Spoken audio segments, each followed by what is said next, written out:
আসসালামু আলাইকুম। Doctor Mohammad Tanvir Ahmed, graduate natural medicine and surgery. বরাবরের মতো এই আজকের স্বাস্থ্য আলোচনা। সাইনোসাইটিস। সাইনোসাইটিস কি? প্রথমেই সাইনাস।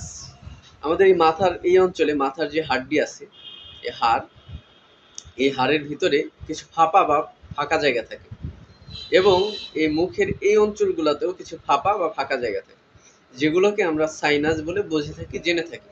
আপনারা নিশ্চয়ই মাছ খেয়েছেন। মাছের দেখবেন মাথার ভিতরেও কিছু ফাঁকা বা ফাঁপা জায়গা আছে। ঠিক তেমনি আমাদের মানুষের মাথায়ও কিছু সামনের দিকে ফাঁপা বা ফাঁকা জায়গা থাকে। কখনো যখন কোনো কারণ আমাদের এই ফাঁকা জায়গাগুলো পানিপূর্ণ বা ফ্লুইড পূর্ণ হয়ে যায় এবং তাতে ইনফ্লামেশন হয়। একইভাবে আমাদের মুখের এই জায়গাগুলোতেও তখন দেখা যায় আমাদের মাথা ভারী ভারী লাগে, মুখের এই অঞ্চল ভারী ভারী বোধ হয় এবং নাক দিয়ে অনেক কখনো কখনো পানি পড়তে পারে, নাক আটকা থাকতে পারে। কখনো কখনো আবার কি হতে পারে, জ্বর জ্বর ভাব হতে পারে। এই সমস্যাগুলো থাকলে আবার এর কারণে আমাদের শ্বাস প্রশ্বাসের সমস্যাও হতে পারে অনেক অনেক ক্ষেত্রে, অনেক অনেক সময়। That's different thing. এই সমস্যাগুলো হলেই আমরা সাধারণত কি বুঝে থাকি? সাইনোসাইটিস বা সাইনাসের ইনফ্লামেশন। এই সমস্যার সমাধানে আমাদের করণীয় কি?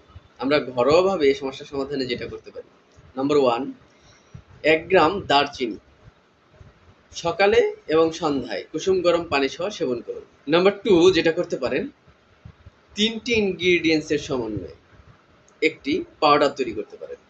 কি কি ইনগ্রিডিয়েন্টস? নাম্বার 1, লেভেন্ডার অথবা উস্তে খুদ্দুস। নাম্বার 2, কালি মরিচ অথবা গোলমরিচ। নাম্বার 3, ধনিয়া।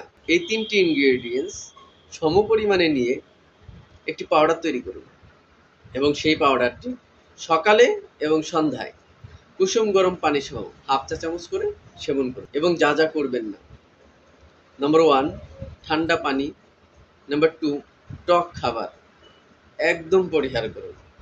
রাতে যথাসম্ভব দ্রুত ঘুমাতে যান এবং সকালে দ্রুত উঠতে চেষ্টা করেন।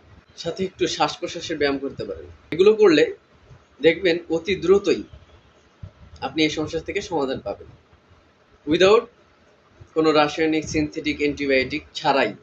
সুতরাং সুস্থ থাকতে রাসায়নিক কেমিক্যাল নির্ভর মেডিসিন যথাসম্ভব পরিহার করুন।